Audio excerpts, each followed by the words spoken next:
Bonjour Gilles, ici pour actualité-dvd.com. Je vous parle du Blu-ray de Peter Pan, un film de P.J. Hogan distribué par Universal Pictures et mettant en vedette Jason Isaacs, Jeremy Sumpter et Rachel Hurd-Wood, sorti en magasin le 5 avril 2011. Trois enfants sont emmenés par un jeune garçon qui refuse de vieillir vers un monde imaginaire merveilleux.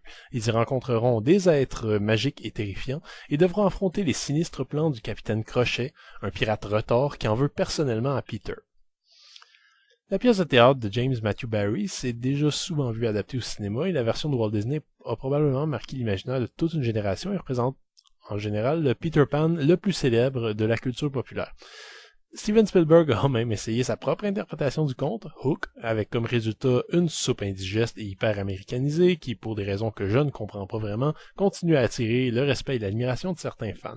Mais il reste que l'histoire de Barrie a dû frapper une corde sensible chez les spectateurs de tous les âges avec cette fable toute simple et universelle traitant du difficile passage de l'enfance, de l'innocence à l'âge adulte. Pour enfin offrir à Peter Pan une adaptation fidèle au grand écran, disons que P.J. Hogan aurait pas été mon premier choix. Pas que c'est un mauvais réalisateur, mais disons que jusqu'alors, et même depuis, son CV comprend à peu près juste des comédies sentimentales plus ou moins dramatiques, comme Muriel's Wedding ou My Best Friend's Wedding. Parfois à Hollywood, il y a des choix inexplicables qui se font, mais encore plus rarement, il arrive que ces choix soient excellents. C'est un peu ce qui est arrivé avec ce Peter Pan 2003, super production bourrée d'effets spéciaux inspirée d'une pièce de théâtre du début du 20e siècle et réalisée par un Australien habitué au film à l'eau de rose. Et pourtant, ça marche. En fait, la bonne façon d'appréhender le film, c'est de le voir comme un livre pour enfants, illustré d'une foule de dessins colorés qui s'est animé pendant 2 heures. C'est visiblement le parti pris de toute l'équipe derrière la caméra qui retourne directement aux sources du conte plutôt que de tenter une modernisation bidon à la Spielberg. Et c'est tant mieux. Évidemment, le film de P.J. Hogan va peut-être perdre quelques jeunes spectateurs qui vont avoir un peu de misère à suivre les dialogues maniérés et les agissements parfois étranges des héros et des héroïnes, mais j'ai vraiment aimé personnellement et ça ajoute même un charme supplémentaire, une sorte de naïveté rétro qui épouse parfaitement le sujet. Les images sont donc splendides, avec un petit bémol pour la surutilisation de blue screen ou de green screen qui sont parfois très voyants.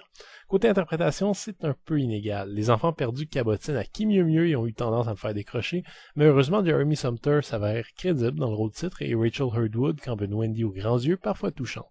Mais ils se font évidemment voler à vedette par Jason Isaacs qui, même si on s'est habitué à le voir jouer des méchants, passe en mode carrément psychopathe et joue un capitaine Crochet beaucoup moins bouffon que ce qu'on avait l'habitude.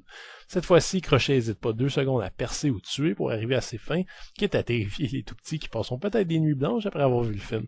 Mais c'est une des qualités de tout conte de fées que d'avoir une partie plus sombre et l'opposition Peter Pan Capitaine Crochet a de quoi alimenter les cerveaux de toute une armée de psychanalystes tant elle est riche en interprétation.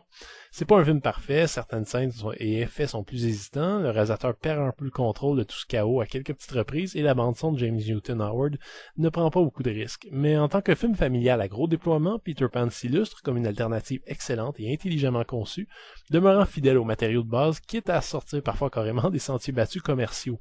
Et ultimement, le résultat est adorable à regarder, en plus de nous faire réfléchir un peu sur notre propre part d'enfant qu'on voudrait garder ou qu'on a peut-être perdu. Le Blu-ray est présenté en 2:40 anamorphique, dans une image assez chatoyante. Malheureusement pour les francophones, seule la piste anglais 5.1 DTS HD est présente, ce qui est vraiment décevant pour un film qui s'adresse à la famille. Les sous-titres, eux, ne sont disponibles qu'en anglais.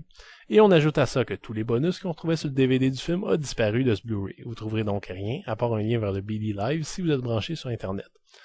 Tout avait pourtant si bien commencé. Le film de P.J. Hogan est contre toute attente une vraie réussite, proposant un déluge d'images splendides qui frappent l'imagination tout en développant une allégorie toujours aussi pertinente sur l'âge et les changements qui s'opèrent en nous de l'enfance à l'âge mûr.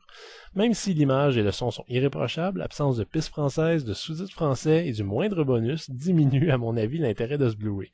Mais si vous êtes un puriste, que les versions originales ont votre préférence et que les bonus ne vous intéressent pas, cette nouvelle édition sera une cible de choix. C'était Gilles, merci. Bon visionnement.